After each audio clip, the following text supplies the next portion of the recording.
Partir, s'évader, s'échapper. S'échapper de la crise sanitaire que nous vivons tous depuis début 2020. S'évader du système.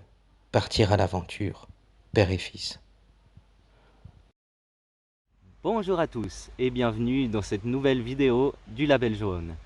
Eh bien ma foi, une très belle aventure qui s'est étalée sur 5 jours et 4 nuits avec mon fils Sanji.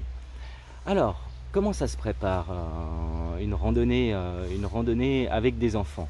Eh bien ça s'improvise pas trop donc la préparation s'est étalée sur 2 semaines. Pour tout l'itinéraire et surtout le test du matériel que vous avez pu entrevoir sur ma vidéo précédente. Donc l'idée de cette randonnée, c'était de partir de France pour rejoindre mon collègue Olivier et son fils et de redescendre tranquillement tous les quatre en direction de Delémont. Pour la première journée, nous nous sommes retrouvés dans la petite ville de Montrevieux qui se situe donc en France, tout près de Belfort.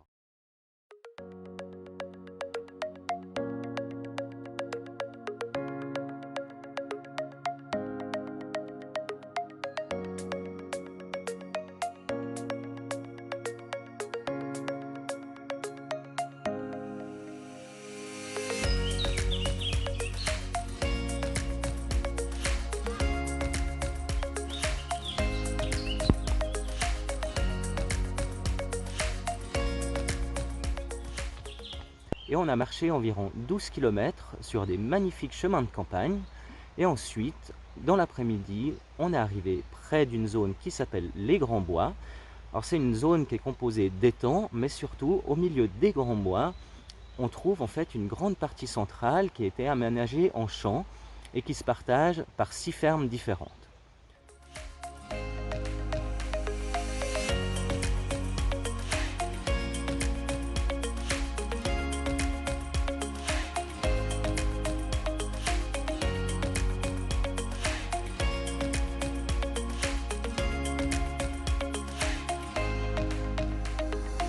C'est les Vosges tout au fond.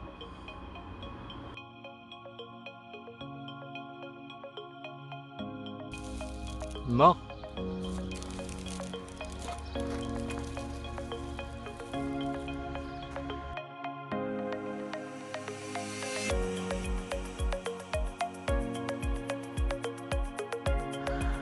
Pfiou, chaleur. Fait du bien ce petit vent quand même.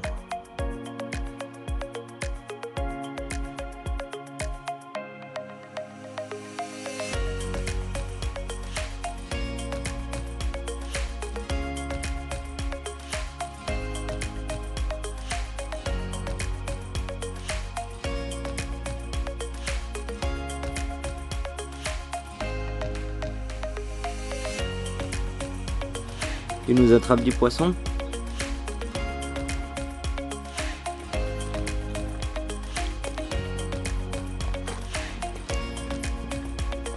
Tu es fatigué?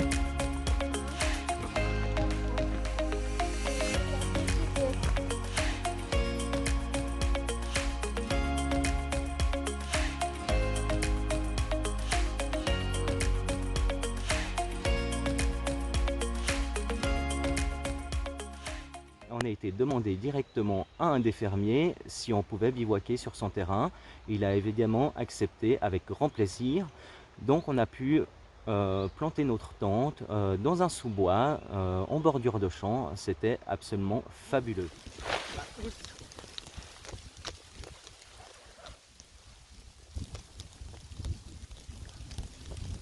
Après le dîner, on s'est couché. Et le sommeil a un peu tardé à venir parce qu'en fait, il y a des sangliers qui rôdaient pas très loin de nos tentes, mais c'était une belle expérience. Qu'est-ce que tu as aimé faire aujourd'hui?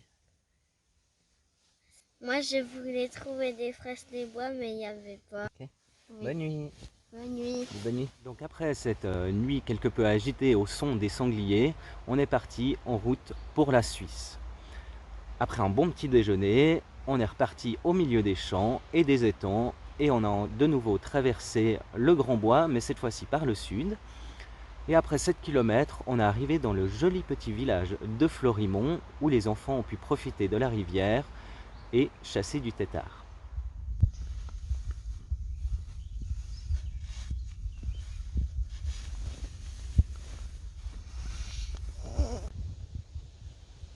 Bon bah voilà. Bon Sanji, là, départ, qu'est-ce qu'on fait et qu'est-ce qu'on regarde bien quand on quitte un campement? Regarde s'il y a des choses par terre. Eh ben on fait un petit dernier tour alors. Et puis ça m'a l'air absolument parfait. Il n'y a plus rien.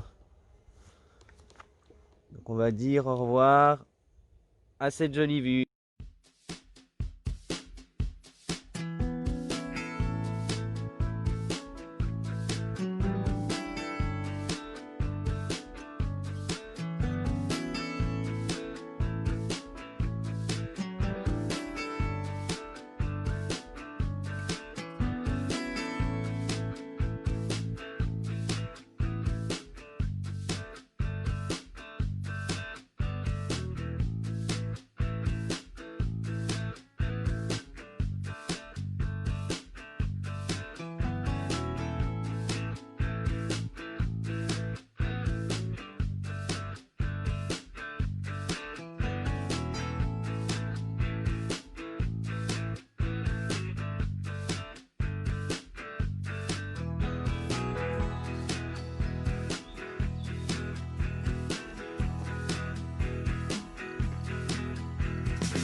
Voilà, j'en ai chopé une. Bon.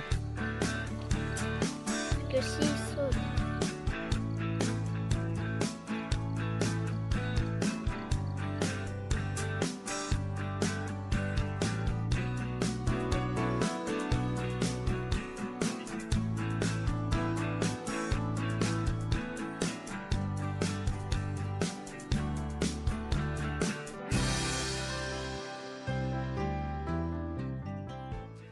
Dans l'après-midi, on a finalement traversé la frontière sur un petit chemin perdu au milieu de la forêt.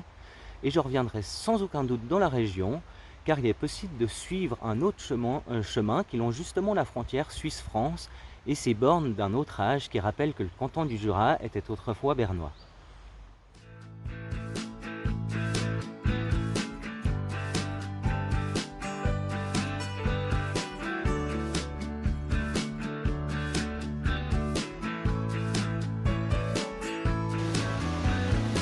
Et voilà la borne France-Suisse avec une fleur de lys apparemment pour le côté français et plus surprenant,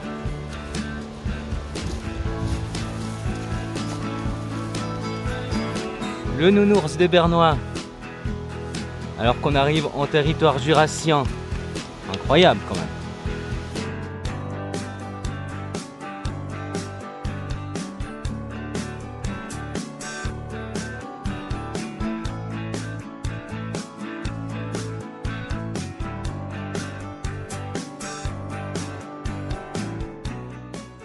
Puis, le soir venu, on a eu la chance de pouvoir installer nos tentes sous les célèbres damasciniers de la région d'Ajoie.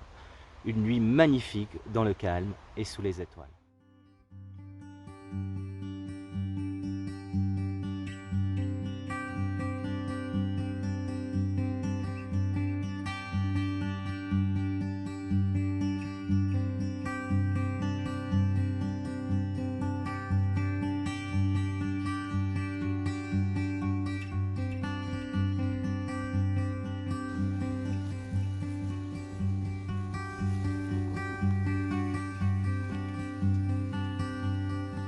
Tu fais quoi? Moi, je prépare les sacs à couchage, le coussin gonflable, les matelas. Et puis on va bien dormir ici? Oui.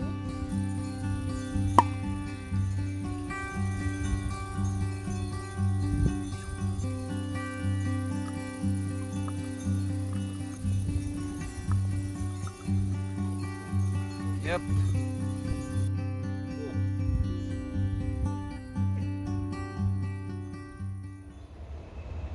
C'est donc bien reposé qu'on a attaqué la 3e journée par un petit détour pour aller visiter la chapelle de Saint-Imier. Donc la chapelle de Saint-Imier a été construite en 1697 et les habitants du village y sonnent encore la cloche en temps d'orage pour éloigner la grêle.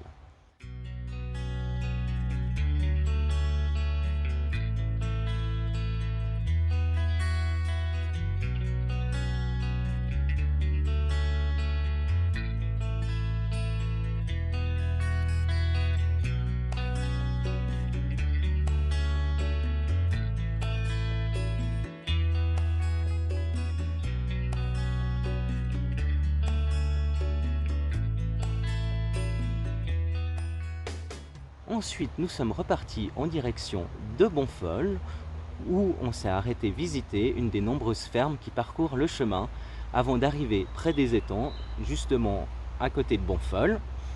Et là-bas, on a trouvé une superbe place de pique-nique nichée au milieu des sapins.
Ici, sur le parking, nous, on va à la petite place de pique-nique.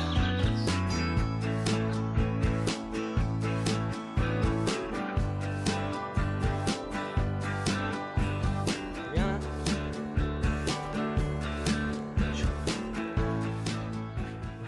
Durant l'après-midi, les jambes ont commencé à se faire lourdes et nous avons donc écourté la marche. Et parfois, ce genre de petit hasard a du bon car nous avons déniché un petit endroit de bivouac tout simplement superbe. Une petite ligne de pêche enfouie au fond du sac a terminé la journée en beauté.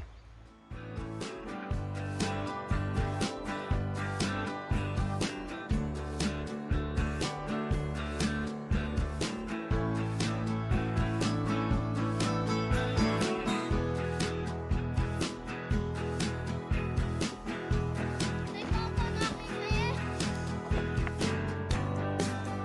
quand on est arrivé? Agréable.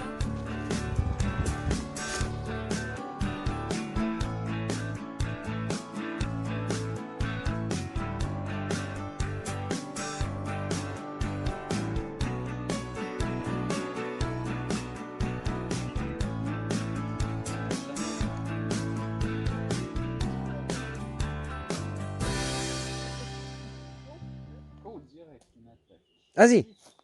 Yeah, poisson. Et mais il fait combien de kilos ce poisson?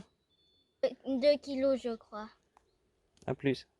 Et durant la dernière soirée, on a pris la décision en fait de modifier notre itinéraire. Sans que cela soit un échec, bien évidemment, on a quand même dû se rendre à l'évidence que la partie montagneuse en direction de Lémont serait peut-être un petit peu trop difficile pour les petites jambes des enfants. Après tout, c'était quand même l'expérience qui devait primer et non avaler kilomètres les uns après les autres, hein. Donc on est parti plus au sud en direction de Corneuve.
qui parle.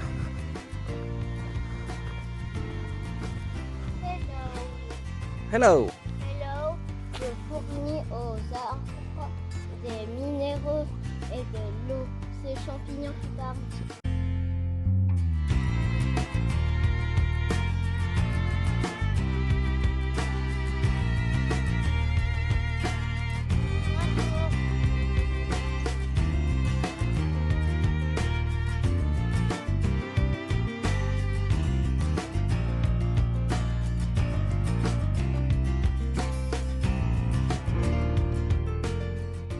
Puis en fin de journée, on a pu admirer un magnifique coucher de soleil tout en profitant d'un petit coup de rosée gracieusement offert par un des habitants de la région chez qui j'avais été demandé à remplir mes bouteilles d'eau.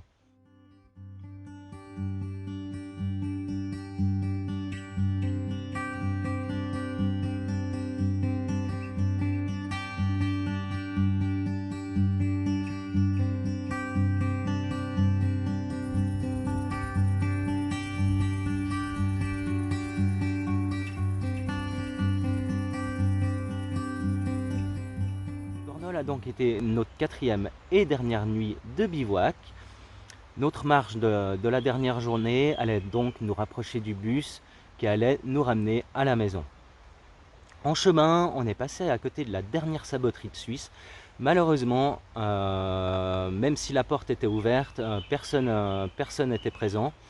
Mais par contre, j'ai réussi à retrouver un petit reportage de la RTS dont je vous mets le lien juste en dessous dans la description. Après ce petit arrêt, on a continué à marcher dans les hauts de Cornol et nous sommes redescendus sur Courgenay, étape finale de notre périple.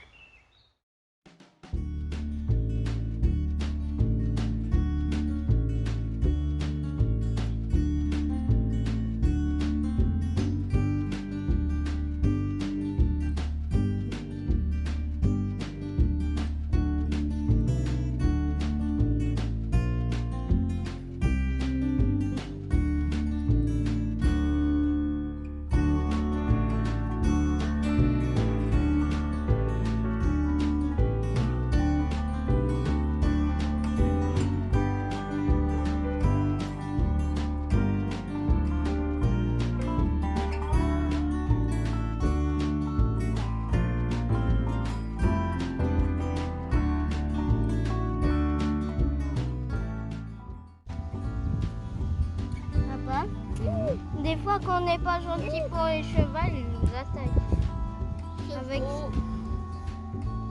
Avec ses sabots, non? Ouais.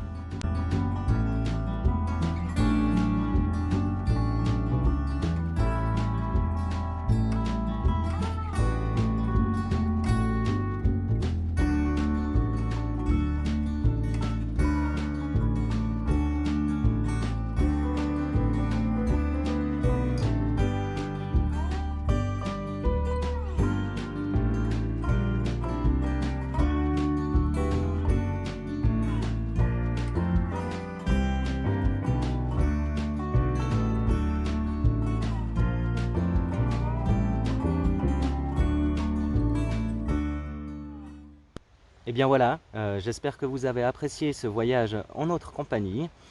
Je débute dans les vidéos, j'essaie encore de trouver un bon rythme entre explications, paysages.